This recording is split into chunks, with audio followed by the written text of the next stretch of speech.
Let me ask you this.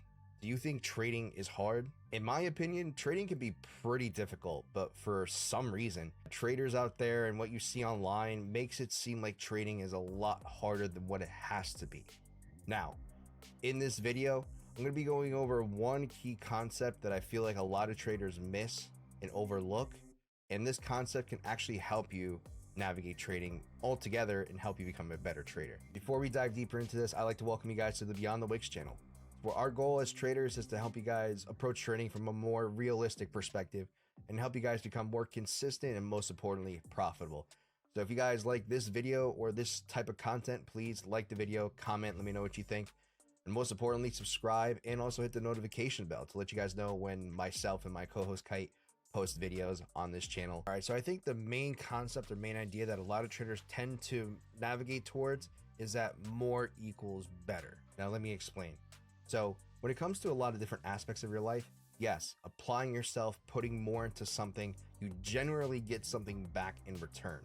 For example, if you want to learn a new language, if you put yourselves in environments to where people speak this language, or if you put more time and effort into studying, practicing, speaking, writing, etc., you're most likely going to be better than you were before at learning that particular language. Same thing when it goes to like learning an instrument, learning a new skill. Generally, a lot of the times when you apply yourself and you apply more effort into something, you're going to get something back in return. Now, when it comes to trading, this actually isn't the case. Now, when it comes to trading, I believe this concept does apply to putting time and effort into understanding aspects of trading that necessarily isn't just TA. Understanding good risk management, understanding the basics of trading psychology, understanding how to set up trades on your exchange. But anything further than that, I think most traders make a common mistake with.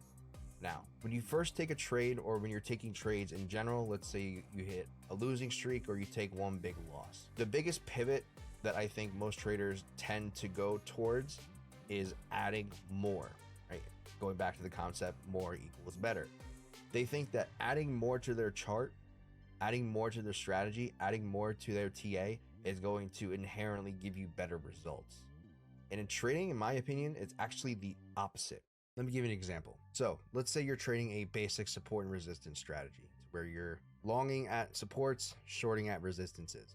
And let's say after a certain amount of time, you start incurring bigger losses or go on a losing streak. Most traders tend to do is that they will add to this strategy. Instead of riding it out and tracking it and making sure that it's profitable, something that is talked about in the how to bounce back from losses video, which I'll link in either side here. I haven't decided yet, but instead of riding it out, like I just mentioned, they'll add something else. And this evolves to a point to where you'll have a handful of indicators on your screen, or you'll progress to a point to where you find some super indicator that consists of all these indicators into one, and you start using that on top of your strategy. The big problem with this is that you run into an issue that's something that I call, or others might call it, over analysis, or what I call it, analysis paralysis, where you'll have so many different indicators on your screen, either giving you no signal or too many different signals at once, to where it becomes almost impossible to be able to make a consistent plan. So how do you fix this? So after years of doing this, I've ended up on the same path as a lot of you have. The only difference is that when taking a step back, focusing on less information on my screen and sticking to the information that truly matters, which in my opinion is price action, you can do a lot with that alone. You don't need all these crazy fancy indicators on your screen to show you what really matters. So if you can find a strategy that gives you a good simplistic idea of what price can do and allow price to give the opportunities based on that strategy, that is going to carry you a lot farther and make you a lot more money than any of these crazy intricate indicators ever will. All right, so to wrap things up, just like I mentioned earlier in this video, trading is hard enough as it is. Why go out of your way to make it more difficult? Stick to your strategy. Allow it to show you if it's profitable or not. If not, then you can go ahead and modify it or change it entirely.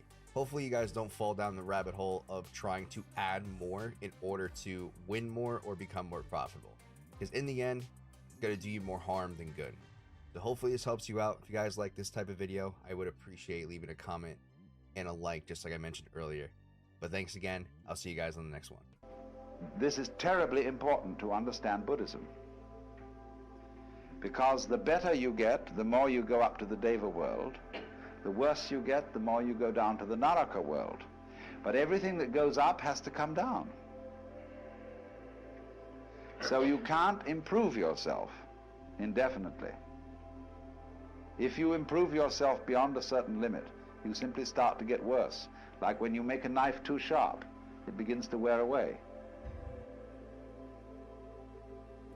So the Buddhahood, or liberation, enlightenment, is on no place on the wheel, unless it might be the center.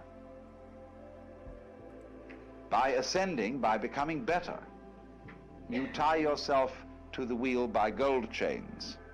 By retrogressing and becoming worse, you tie yourself to the wheel with iron chains.